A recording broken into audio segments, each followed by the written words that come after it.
Welcome into another episode of Who Should You Choose, the video series where I go through the prior videos, questions, and comments and help you with your HUT lineup decisions. Let's get into today's comments. Again, these are ones that had, a lot of likes on it. So again, I try and focus on those ones first. Up first, I don't know if it's just me, but I can't get the deke challenges done because it doesn't count the dekes I do.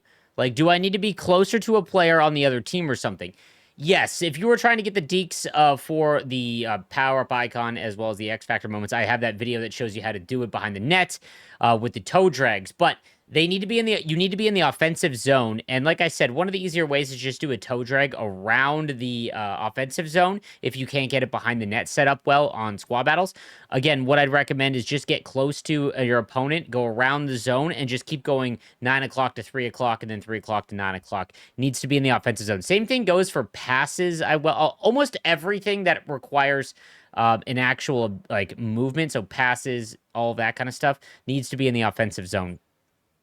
When it comes to, for me, Kucherov is the only X factor even worth building, in my opinion. I said this since day one for the same reason. All right, I'm here for the reasons.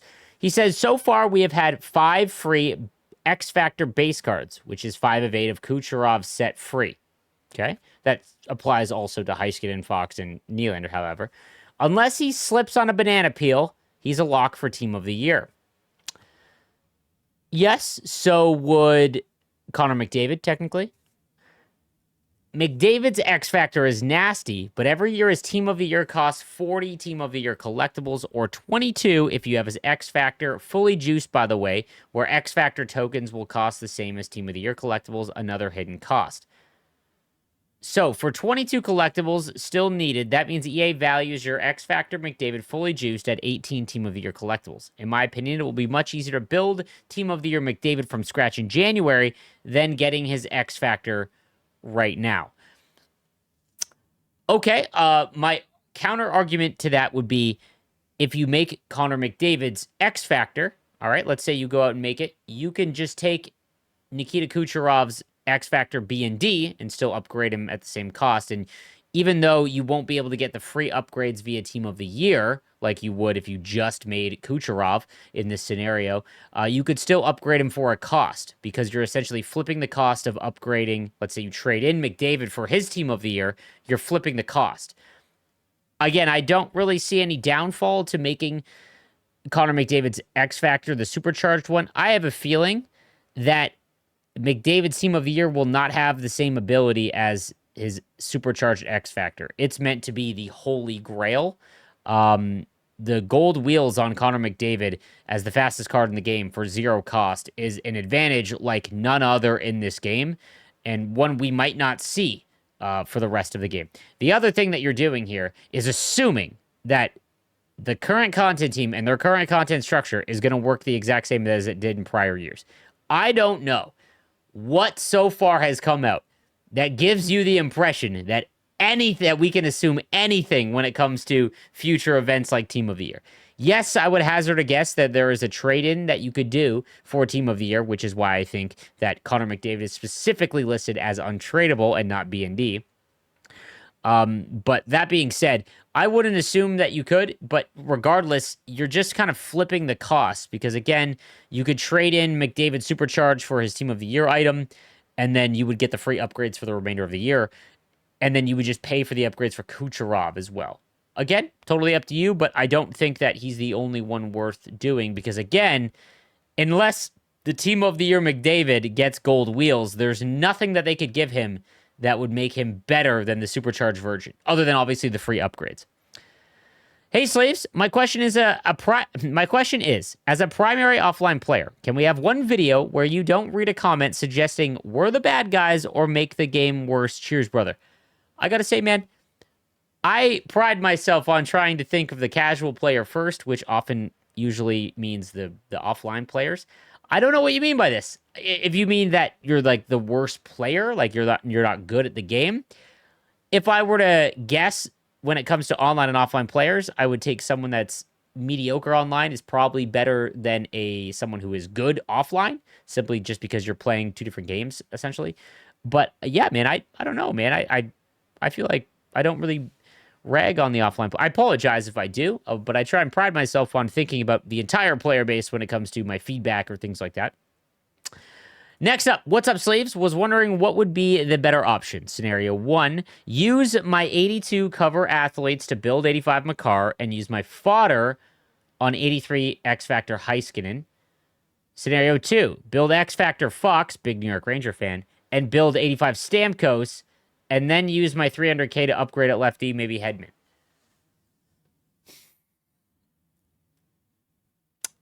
My question would be, why not build Fox, because you're a big New York Ranger fan, and get cover athlete Cale Makar?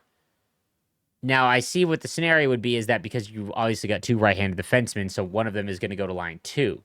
However, I don't think Stamkos is anywhere near as valuable as Cale Makar, simply because DD one-timers are the most effective way to score.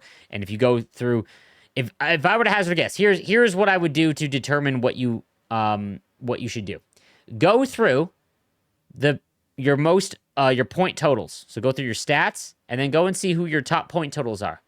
If it is defensemen, then I would go and choose Makar as well as Fox. If it is forwards that are somehow your most offensive players and they have the most goals and assists, then I would probably go the second route. But no, man, I think that honestly, you won't be disappointed. I don't think you'll be disappointed with Stamkos, but you're not going to be blown away to the same degree that if you just had Cale Makar and Adam Fox. Like that means every time you send a D pair out, you've got a god tier card in the game right now. Hey, Sleeves, I'm confused about what the daily hat trick collectibles do. They upgrade your hat trick player items. So if you go to the the moments, and then your tutorial, about 6 down, you'll see the final tutorial, and it'll give you a hat trick pack or whatever it's called. It'll give you the option between Couture, Leonard, as well as Shea Weber, and you upgrade those players throughout the rest of the year with daily hat trick collectibles. Hey, Slaves, I am pre-order player with a solid squad, no money spent. After I got lucky for some pulls, I have tradable McDavid. Should I sell him now for a high price or invest in fantasy? I get this question a lot because a lot of us bought Connor McDavid for under $150,000 if you played it during early access or early on, and now he's going for 300,000 coins. I am going to describe this scenario as in comparison to the housing market in Canada. If you were to sell him at his absolute peak for 300,000 coins, let's say, or whatever it is, what are you going to get that is even close to that value to replace him? You're essentially just selling the coins, getting a ton of coins, but now you have the giant hole because he is legitimately probably the best forward in the game that isn't one of the chase cards, you know? Now the argument would be, why don't you sell him and then go buy a chase card? I would rather just slow play building the chase cards. The chase cards are the X Factors, holograms, team builders. I would slow play them because there's no rush. Connor McDavid's base card is going to be one of the best cards in the game for a long time. Hey, Slaves. In NHL 19, we receive players for completing milestones. Example, Tim Horton. Getting the Division 1 in online seasons. Do you think they should or will bring this back in some form? I really like the idea of these players, of receiving these players, as they highlighted what we were completing. Like, give hits, give us Darren McCarty. These cards weren't crazy overpowered, but added depth to our teams and something to work towards. Appreciate the hard work. The only thing I hated about this was that 3 months into the game, everyone's team was exactly the same. I do miss that. I wish it was it would be cool if we could earn a hologram by completing, or an X Factor captain, by completing an entire objective path. So if someone went out there and fired off 10,000 shots, that's a flex. Give us one of those. Like, give us a chase card for that. You know, I am all for that. If someone wants to sit there on squad battles and just fire pucks, you know, maybe that would be the way to go. But the thing is that when you give away a specific card for things like this, the issue is that everyone's team ended up the same. It was the same thing where every month they gave away an icon at the end of the month for season collectibles. It was the exact same thing. I don't hate it. It's just that's what my caveat would be. I like the lineup flexibility they've got now. Thanks for all the content, Sleeves. Quick question regarding the fantasy hockey event. Has EA addressed the absolute BS that was the static endurance on fantasy cards in 24? There was nothing worse than blowing a ton of coins on a card that got to 99 fast, but was stuck at a low endurance. Here are some of the base endurance for 99 fantasy hockey cards. Bouchard had 83, JT Miller had 83, Gauthier had 81, Barzal had 83. Any insight would be greatly appreciated. Here's what I tell you. Here's what I will say. When the fantasy hockey event comes out, I will ping the content team relentlessly until they give me an answer if the fantasy hockey cards will have their endurance go up throughout the year. Because if not, again, I'm with you. I think that dramatically reduces their effectiveness. Okay. But so far throughout the year, it looks like they've kept everything very close, and I don't know if they would limit that. I replied this. Oh, Turking. Okay, here's an example. To make a captain card, any 79 is required. But to make a cover athlete card, only 82 captains can do it. Could these two steps be the norm, and it would be each time require special 82s to do the MSP, and by not doing cover athletes, my captain cards will lose their value? That is what I was trying to get across in the other video. A lot of people are saving their 82 captain cards for the fantasy hockey event. However, what you're forgetting is that 82 overall cards are worth right now 15,000 coins.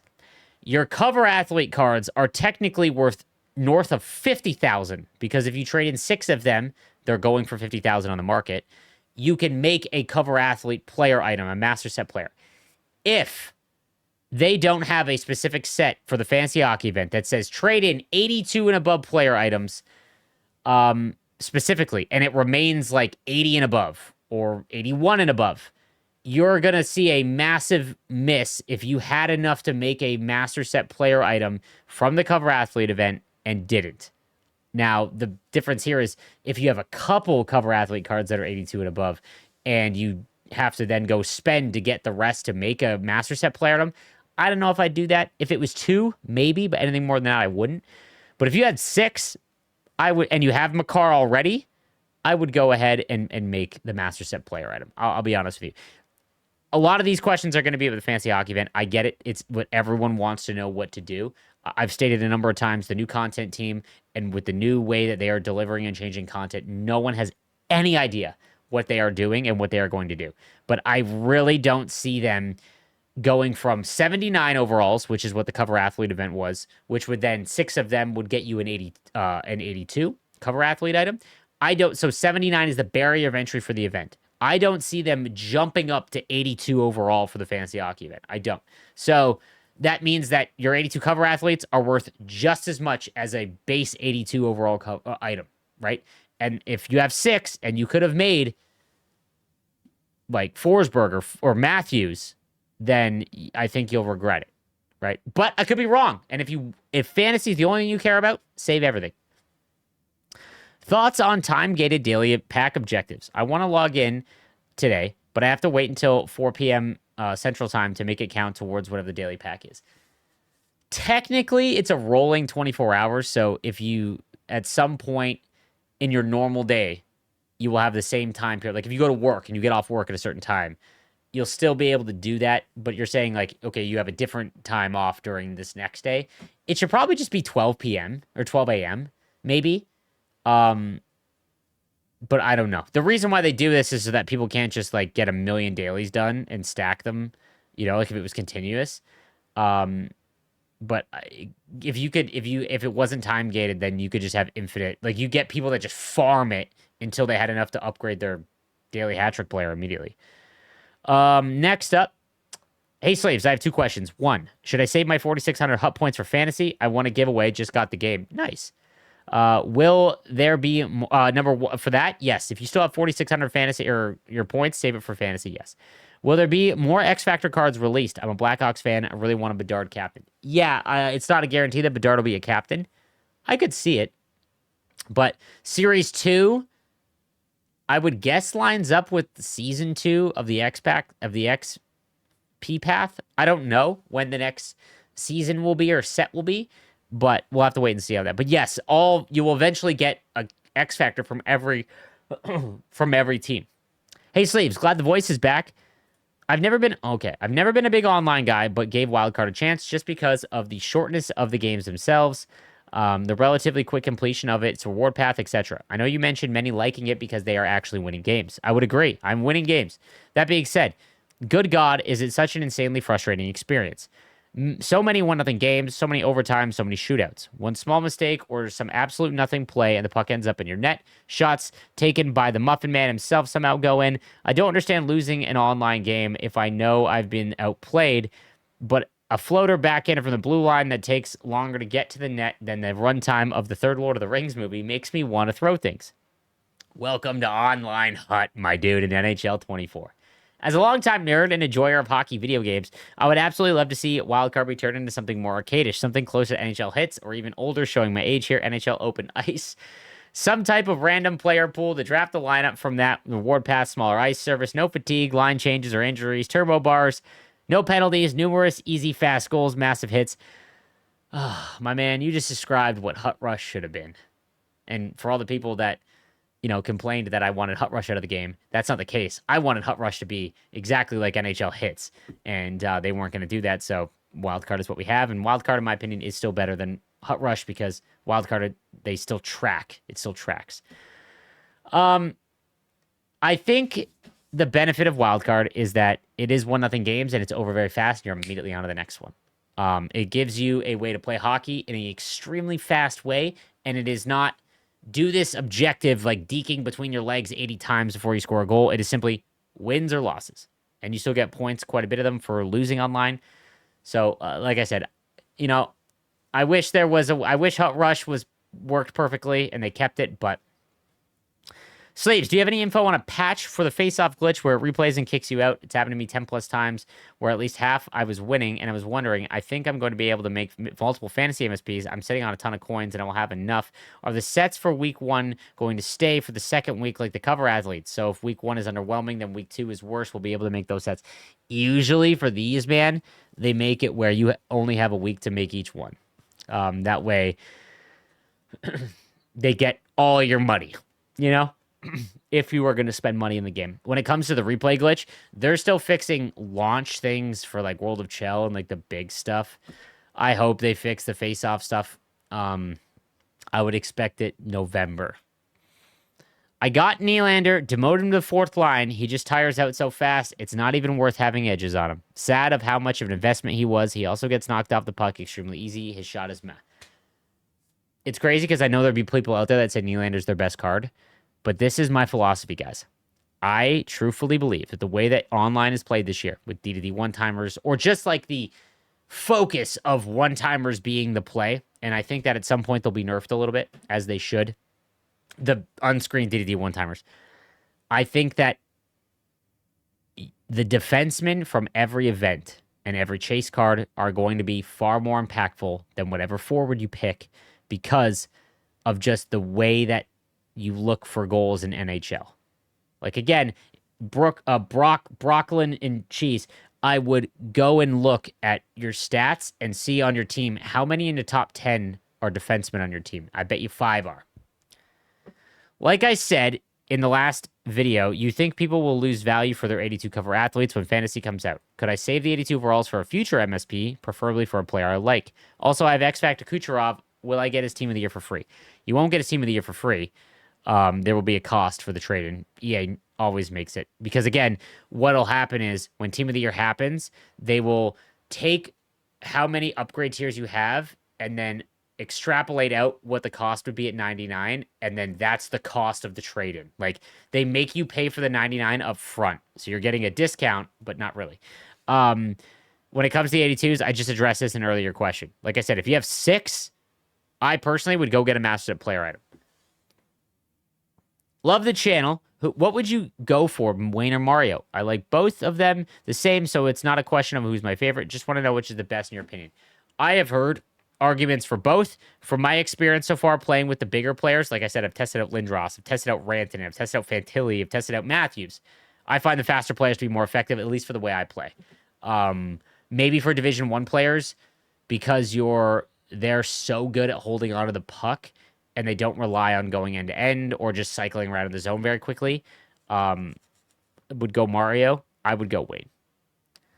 Is it just me, or is passing? This is 18. This is the most liked comment on the video. Is it just me, or is passing just brutal in this game? Can't make a simple pass to a teammate who is close because it thinks I'm passing to a guy way behind them. Seems like they are forcing people to use the icon passing this year. So this has been an issue for a long time, where if you've got a player and then another player right beside you who you intend to pass to, but then there's a player also in the same line further away, when you pass, the pass assist will auto track to the furthest player.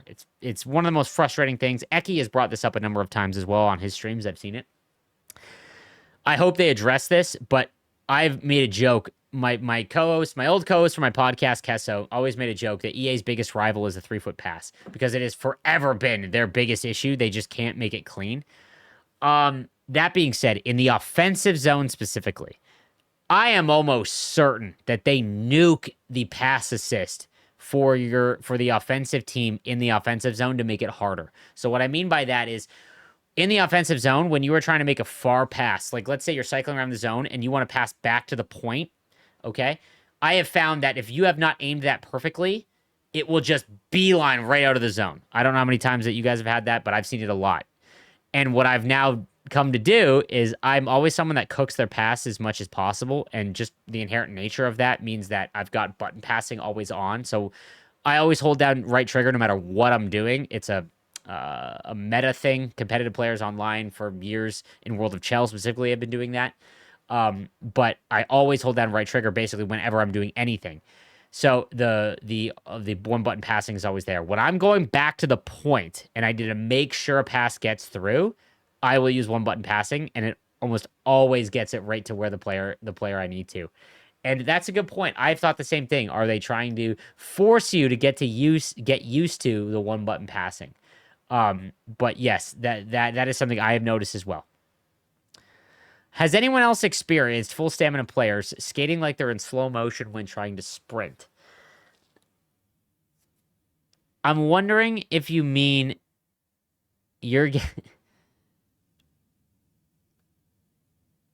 you might be puck ragging, but not realizing you're puck ragging. So if you mean like they're stuck in mutter and slow motion, that happens if you circle in the neutral zone or your defensive zone enough where the game deems, hey, you're not moving the puck, you're puck ragging. Even though you're not trying to do it. Like, let's say someone's running a full trap, like a full 5-man trap, and you don't want to just run right into it. So you're literally resetting. And sometimes you will get the puck ragging penalty, and now your guys will literally go down to like 36 speed, and it will look like they're skating as fast as they can, but they're not going anywhere. And that's the ragging penalty. It's funny. Are you sure it isn't the ragging glitch? Like, I think that might be intended. So just take a look for that.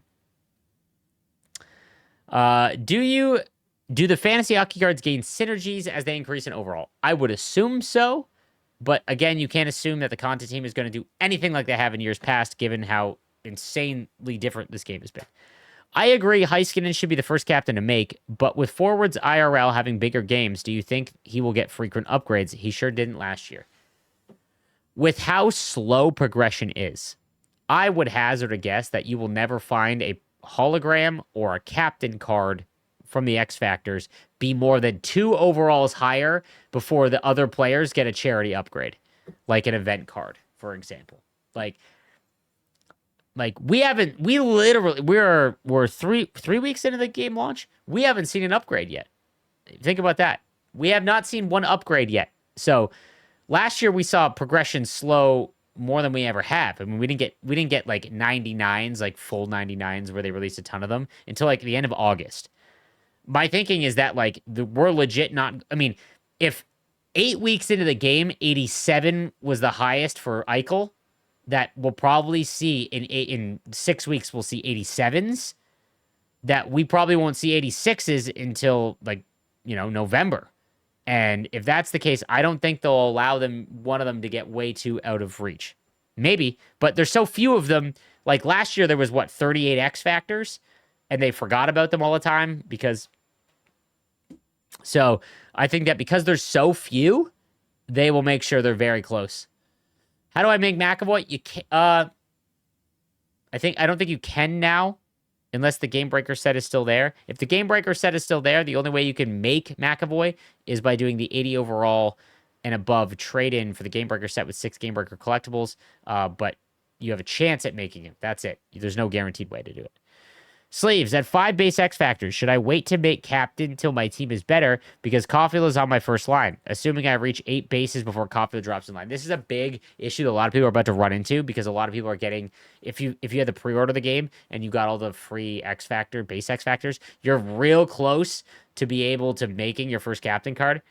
But Caulfield, Heischer, Mackenzie Weegar, they're all like very, very, very good cards. Even Pedersen, for example. A lot of people have multiple, and they're all in their lineup.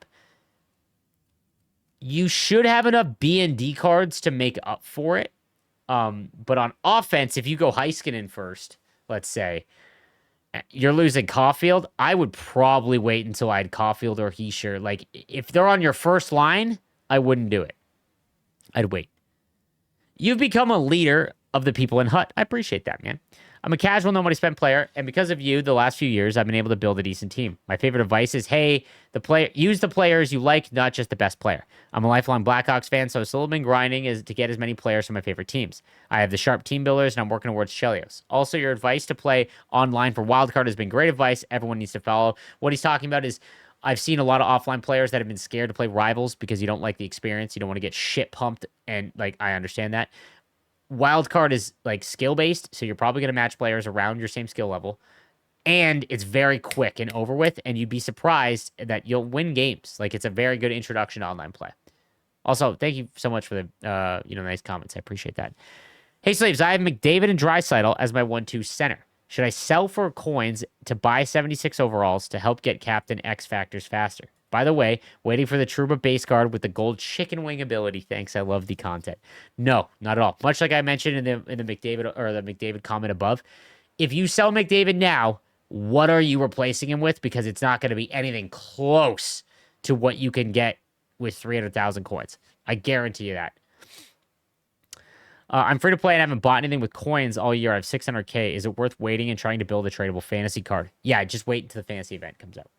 I feel very dumb, but what on earth do I do? And where do I use the daily hat trick collectible? Again, that's in the those hat trick cards. So Couture, Weber, Leonard. If you go to sets, or your collection, and then sets, you can see the way you obtain those is via the moments and then tutorial, and then it's like the 6-1 down. Hey Slaves, I have a pretty deep lineup, 385 cover athletes, 6 power-up icons, and 5 X Factor cards. Someone has demolished their credit card. I have 500,000 coins and my original 4,600 points for the deluxe. Sir, I don't believe... Oh, wait, actually, 6 power-up icons? I'm thinking holograms. Okay, never mind. That checks out. That all checks out. Here's my question. Will I have enough to make a fantasy card, or am I better off spending my coins and points on a different event? My guess for the fantasy event, guys, is they will give you enough to get about halfway to a fantasy master set player item or an event item from the fantasy hockey event. Even if you haven't prepared, you will get about halfway there. My other guess is that you'll be able to earn the other half in the 2 weeks the fantasy event's coming out to get at least 1 card. That is what I would recommend. All right, guys, that is going to do it for this episode of Who Should You Choose? Thank you so much for watching and all the comments. Make sure you subscribe, notifications on to get your question answered in the next video, and I'll see you next time. Have a good one.